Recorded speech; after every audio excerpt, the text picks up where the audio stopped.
I'm Old Sneelock. Welcome to another episode of Old Sneelock's Workshop. I don't think this looks that good because it's all kind of raggedy on the edges and needs to have the edges burnished. But before I do that, which would put wax in it, I want to put some of this dark brown dye on it. I want to make it all one color if I can. Now, I'm pretty sure that dark brown dye is what you would call permanent stain if you get it on your fingers. We'll put on some rubber gloves. Well, that's doing a nice job of making it all one color. Considering I got this leather at Hobby Lobby in a bag full of cut off ends, not too shabby. There, now we'll put the cap back on that dye.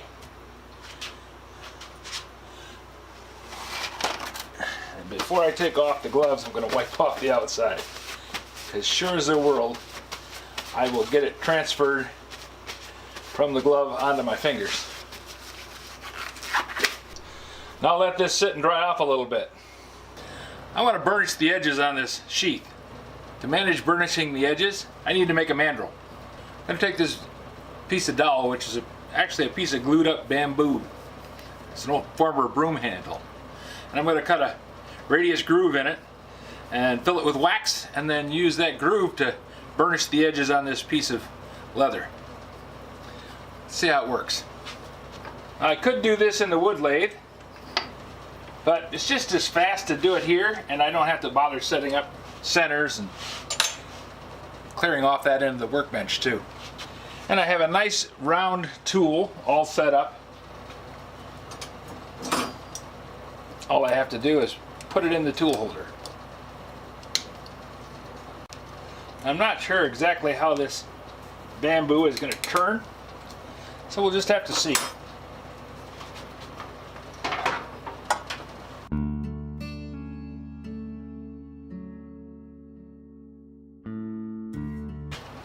While I got it in here, I'm going to put a center in the end of it. And we'll flip it around, chuck it up again.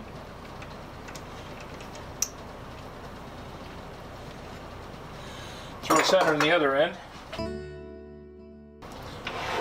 Now if I want to, I can run it in the wood lathe.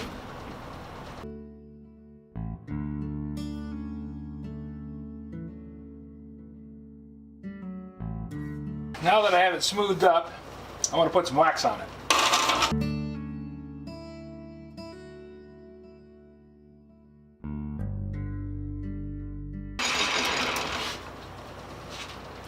Now we'll try the acid test.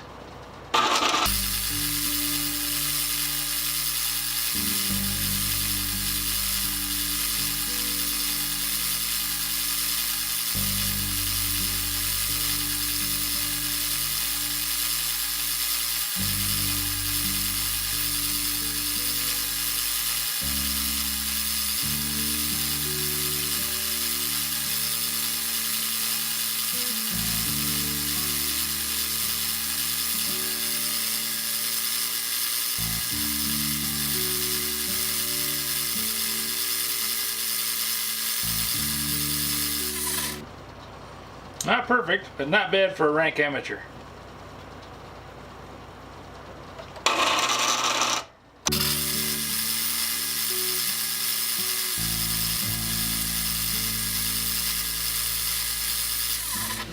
Well, we're gaining. I think I'm happy with the result. There's some things I would do differently. The mandrel seems to be okay. But I think it probably would cut the edges closer with a knife rather than trying to sand them down. I think sanding left too rough a surface. The burnishing worked, but I can still see the effects of the sanding.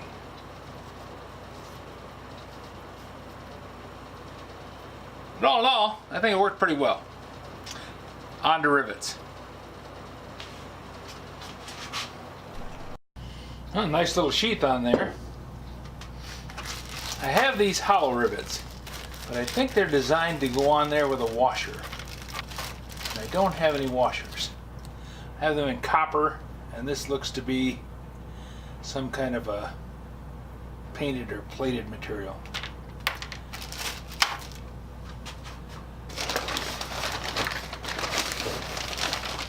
So I'm going to go back and use these rivets here.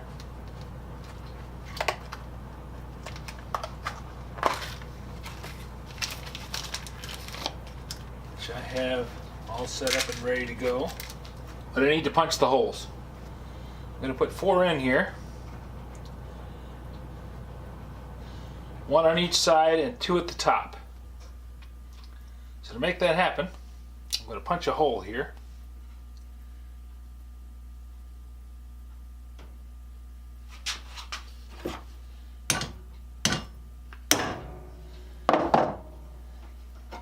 Now this pin punch does a really nice job of making a nice straight hole. It'll fit right through there. I think it ought to work just fine.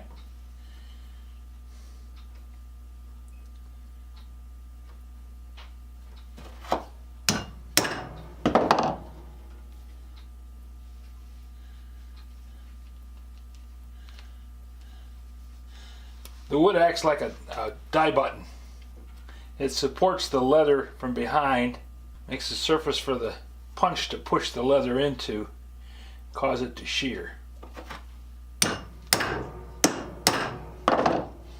Gotta use end grain. If you go side grain, it tends to tear out. Now I'm real close to the stitch line. Where I want to be.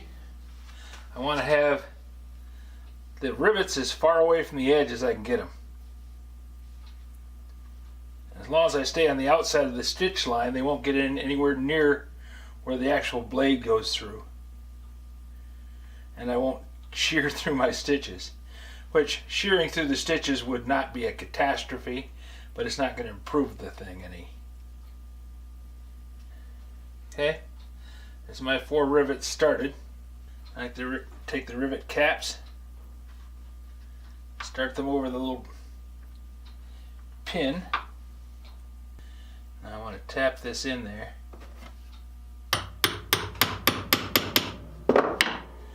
Make sure I've got it on correctly. Okay, now I'm going to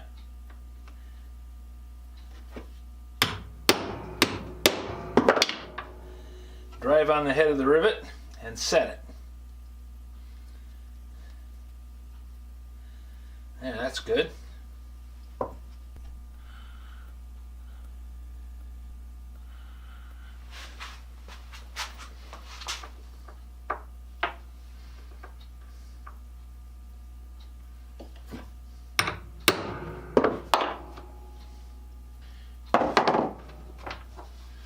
That part of the operation is done.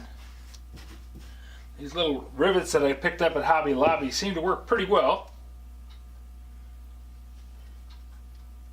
Doing all the gluing, stitching, and riveting might be overkill, but I really enjoy using the sewing machine, and the gluing worked well. Probably could get by with just gluing and then riveting. I think Dave Chadwick is right on that. The sewing was a bit more than what I needed to do. The brass rivets look really nice on that surface. They go well against the dark brown.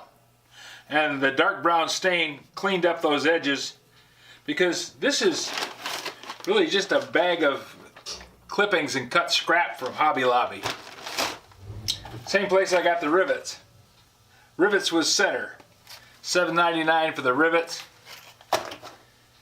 Comes with a little anvil and the punch. Not a bad deal.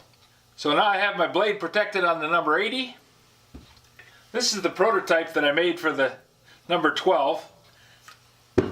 When you hold the two of them up next to each other, the prototype doesn't look as nice and neat as the finished product. But then, it is a prototype.